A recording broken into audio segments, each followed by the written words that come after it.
Hello and welcome to the Tuesday Checklist on a Wednesday, the show that doesn't know what day it is, and that also apparently thinks it's okay to start making spooky Halloween-related content on the 6th of October. No, I am not happy about this. Neither am I happy that for this episode, we all had to sit down and recall the time when we were the most scared ever in a video game.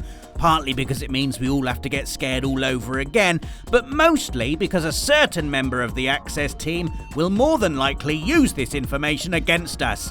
Anyway, first up in the scare chair is Dave. Oh, look, it's October. Wheel out the clown. Wheel out the clown. Here he is. Come on, clown, entertain us. Dance, Dance Dave. for us. Dance. Oh. Scream.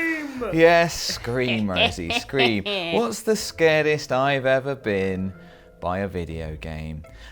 I've got an answer, but I thought I'd like to play a game. And the game is, what do you think is the most scared I've ever been? Because actually, I went a bit blank, and then suddenly all these ideas came flooding back. And I've picked one. I think it's when you were playing Until Dawn, Rush of Blood in VR at Gamescom that time. I thought the game was going to be more fun, Rob, but you've nailed it. Yes. Yeah. I was going to say Resi 7 in VR. Oh, that was a close second. It took me a long time to come round to remember the horror of VR. And I think it's because I've repressed it, because it's so ridiculous. And I first thought about Resi 7, and then I remembered. Then I remembered. It's really awful that you've repressed these horror memories like this. I know, it's not normal, is it? I feel like if you're a regular Access viewer, you will have seen this video. This won't be news to you. But I feel like it's misleading because the video is all of us, including me, laughing hysterically. But I'm laughing hysterically because I'm so afraid that I'm having an out-of-body experience where I'm like, wow, I've never been this afraid. This is hilarious. It's so scary. I think, obviously VR lends itself to horror extremely well because there are lots of things you can do when you're playing a horror game to lessen the impact. You can turn down the sound, you can play with the lights on, you can look away from the screen. None of those options were available to me when I play in VR. It's dark, it's very dark. The world is everywhere I look. Yes, I can close my eyes, but still, I feel like the sensation of being in the world remains because you've got this thing on your face and you're wearing headphones and it's all very intense. Rush of Blood, however, takes it to the next level because it just doesn't care. It doesn't care about you one bit. It doesn't care about rules and would that really happen and is that fair to the they're just like, boom, here's a jump scare. Ooh, here's a massive pig in your face. They just don't care. And another... It's just a pig. It's just a pig. Just a pig. Just a big, dead, squealing pig being sawn in half in an abattoir. That's all it is, Dave. Come on. Worse than that, I think. Maybe the worst thing about it. I don't know if it's the worst thing. In combination with those other things, is that it's on rails and there is only forwards. And I am not in control of the forwards. The forwards is happening. The motion is just taking, if you've seen me play a horror game, I like to go very slowly and carefully, and if there's a corner or a door, it's like a backwards and forwards motion to try and trigger the thing. Come on, what's the thing? Do the thing! In Rush of Blood, I'm just on rails going forwards and the doors are coming and it doesn't matter how much you lean back or try and find the brakes. There are no brakes. You're just going forwards into these horrible things and things just jump out. It doesn't care. It makes no sense to me. It was absolutely terrifying. And worse than that, my friends and colleagues stood by filming it and being they couldn't maintain professionalism anymore because they found it so hilarious. They're just laughing at me, and I'm laughing at me. I wasn't there, Dave. I just like to Thank you, Rob. For the record, I'd like to think that wasn't you there. would have done something differently or said, I'd have said, stop it now. This is too... it's against his human rights. Yeah. Get him out of Keep there. doing this to him, the poor man. Yeah. Get him out of there. I think that is, it's the most scared I've ever been. But also it was hilarious. Is being scared fun? No. I also wasn't there, but I wish I was. No. Deeply. I'm incredibly glad that you weren't. I'm glad that I heard about this game and it being the most scared you've ever been, though. Perhaps, maybe we'll Cut there. Let's cut there. Yeah, maybe we'll take Everyone another cut look. there. Halloween's coming, Dave. Halloween's coming. No. Halloween's coming. Nope. Ooh. Right then, the most scared I have ever been in a video game. And I think it's testament to how scary this section is because of the environment that I was in when I played this. I played this, I think it was E3 2016, in a big, brightly lit room with loads of other people playing games. It's E3, it's loud, it's colourful, sort of like the antithesis of the ideal horror game environment. But that is what happened, and it was my first hands-on with Resident Evil 7 when Marguerite, is that her name? Yep. Marguerite Baker is just stalking you, and I think you'll correct me if I'm wrong, Rosie, but when you're playing this section, I think you're looking through the eyes of Mia when you play this section. Oh, you did the videotape. It wasn't apparent when I played it, but it is in the actual game. It's you go in as Ethan, you put the VCR tape in, and you get the little flashback scene. So it was basically the introduction to Marguerite Baker. And it starts you off sort of outside the Baker house, I think. You can see the gate behind you, and Marguerite Baker's just slowly coming down the lane with a little lamp. And that's the scary thing. Like, the lamp, you soon identify the lamp as the thing to be scared of. It's the cue that says, get out of there, she's coming. And the first thing I did was stand by the gate, because I didn't know to be afraid of her when I first booted it up, and she sort of slowly started walking towards the gate. I was like, who's this? Who's this coming down the lane? There's a gate there, I'm safe. But no. She kills you straight away. And so I quickly learned, okay, I have to keep away from this woman. And I think it's one of the first times I've played that Resi trope of, you know, you're in an area and you have to do a thing and you've got someone chasing you. Like, I never played Resi 2 through to completion, so I never had experienced the terror of being hunted by Mr. X as you're trying to solve puzzles. And so this is my first example of that kind of mechanic where you're trying to just get from A to B, there's puzzles to solve, and you've got this thing hunting you down. And I don't know, something about the design of Marguerite, like her horrible, contorted, scary face, her voice as well. I don't know, saying, "Where are you?" We opened our hearts. It's a gift and all that stuff. Like that, yeah, Rosie, you're bringing it right back. And I just remember sitting there. The headphones were on, and all of a sudden I was in this world, despite the fact everywhere around me was all bright lights and noise.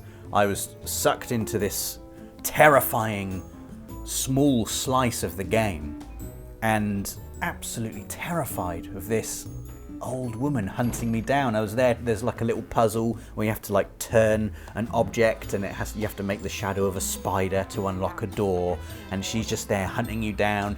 And I got to a bit where I was in the room doing the puzzle, and I saw her lamp like coming up the corridor. I was like, oh god, she's here. So I quickly back out, and like there was nowhere to hide, there was nowhere to go. And that segment is so perfectly designed.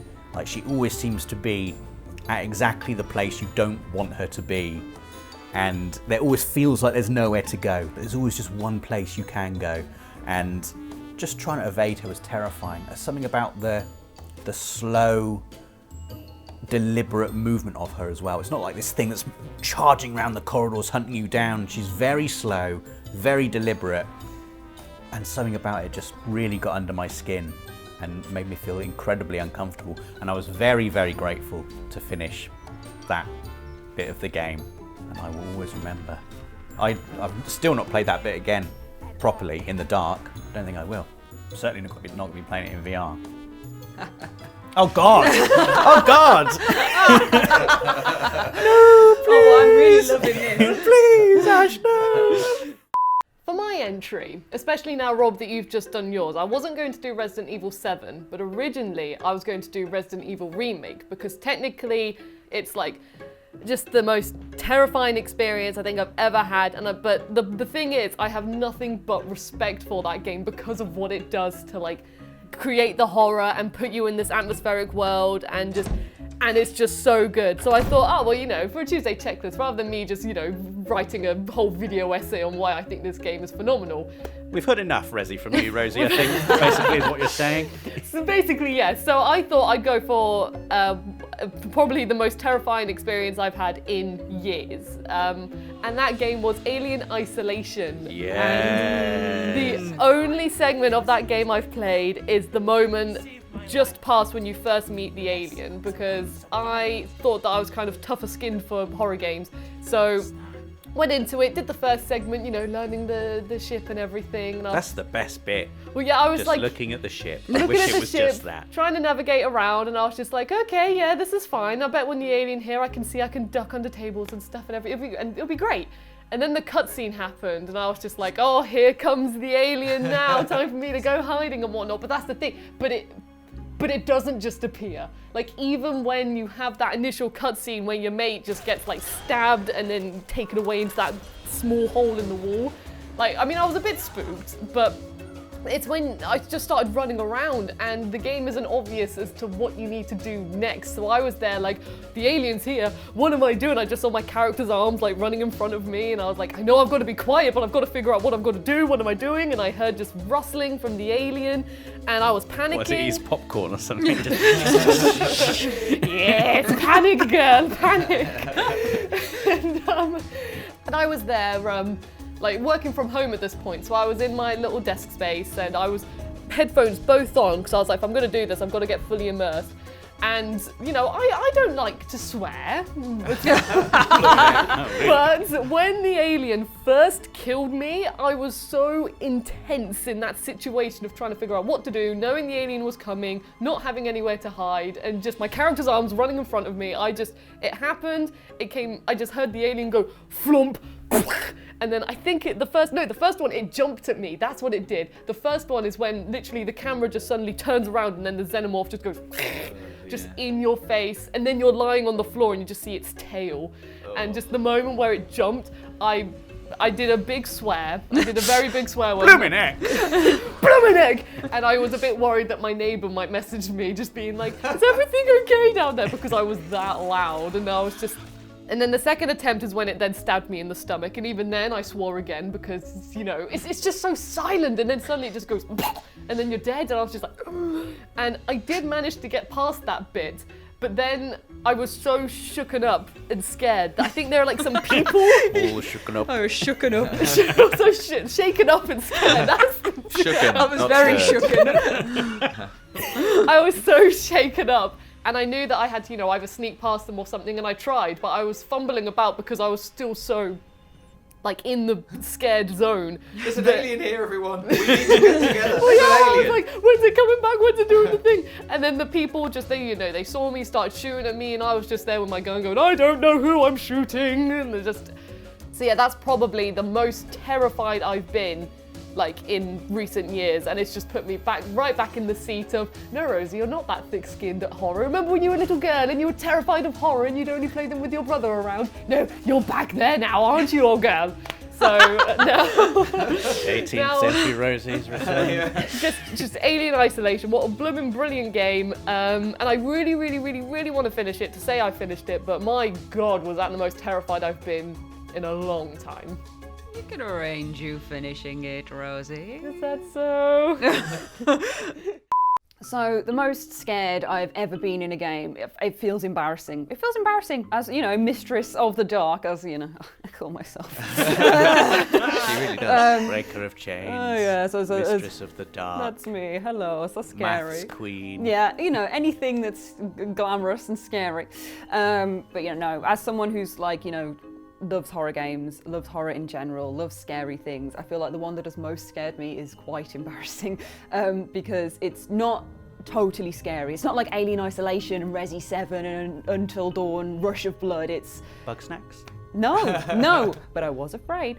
So it comes back. It's not even that long ago is the worst part. It's going to be like, it was when I was a young girl, but it wasn't. So growing up as a teenager, I used to love reading creepypasta. I still do. I love reading creepypasta. It's my favourite little, go into bed, put the cover over my head, go on the Reddit forums and be like, ooh, no sleep. And you got your classics like... Ooh, no sleep. Ooh, that's the name of the Reddit. But yeah, there's like the Russian sleep experiment, search and rescue woods, no end house, all that sort of fun stuff.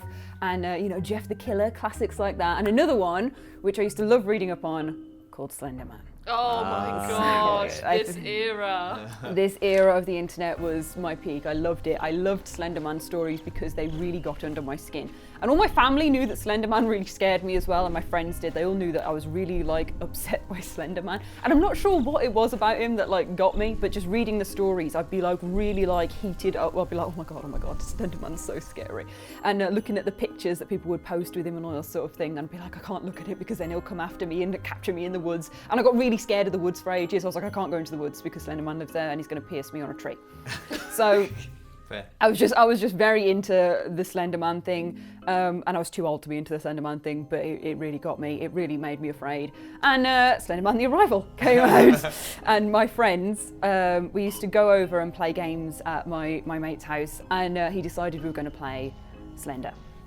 To see if we could get the pages and stuff, and I remember it so vividly because I was so against it. I was like, please, I don't want to play Slenderman. You know I don't like Slenderman. Slenderman's very scary. I don't want to see him. I don't want to engage with his media because then he can get into your head and control you with Slender Vision. I don't want anything to do with it. Like, I knew all the lore about Slenderman and was like, you know, his tentacle arms, he's all this and that and the other. I just don't want anything to do with Slender.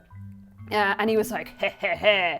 No, and put it on anyway with my other friends there who were like, haha, we're going to play a fun horror game. And they put on Slender, and I remember trying to watch the screen. I was like, you know what, be brave, Ash, be brave. It's fine, you can watch this. It's just a silly game. It's just a silly game with my hands doing it. Silly game with a faceless man just chilling out, doing his thing. It's not that scary. It's just a little blocky dude with a suit on that walks around like this.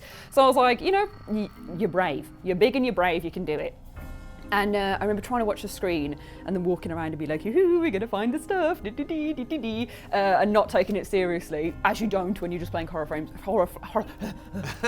with friends. It's okay. Horror games with friends. And I just remember the first, like, because it like makes the screen fuzzy, doesn't it, when Slenderman's around? I remember the first fuzz and I was like, Slender Vision! Ah! And they turned around and he was there in this big moon head, and I just went, ah! I like threw myself to the floor and just covered my eyes and was like, I can't do it, I can't look at Slenderman. And I stayed there for the rest of the evening, so I was like, I will not engage with this content. I do not want to play Slender. I do not want to see him. And they had a great time playing Slender with me curled up going, I will not look. It's too much, it's too scary. And yeah, that's the most scared I've been playing a game with Slender You weren't even Man. playing it. I know, I didn't even play it. I was Weren't even engaged playing with it though. I think I got over Slenderman watching the film because I was ready at that point. I was ready to be scared. I was like, I'm going to watch the film. I'm going to feel the fear and do it anyway. And I put it on, and it's just, they had to like chop it up and change it around so much that it wasn't scary. And I was like, Slenderman, you have no power here. Not anymore. No power here. Exactly. Me Slenderman withered and old the from lying on the Grey. floor all these years. No power here, Slenderman. Stephen, leave this place.